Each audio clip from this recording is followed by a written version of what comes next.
Yozda odamlarning zaharlanishiga sabab bo'ladigan 3 ta mahsulot mavjud.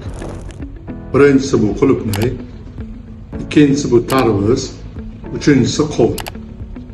Mana shu mahsulotlardan yoz mavsumida odamlar juda ko'p zaharlanishdi. Buni sababi nima? Bu hozir bu gapimizdan hamma qulupnay, hamma tarvuz, hamma qovun zahar degani emas.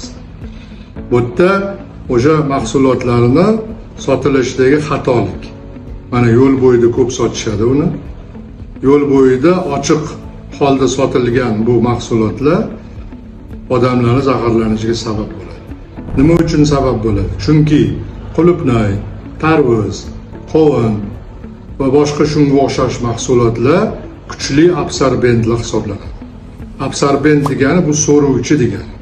Ya'ni o'zini butun o'sha borlig'i bilan atrofdagi zaharli gazlarni yoki zaharli suyuqliklarni va zaharli boshqa narsalarni butun tanasi bilan so'rib oluvchi mahsulotlarga mana shu moddalarga absorbent deyiladi.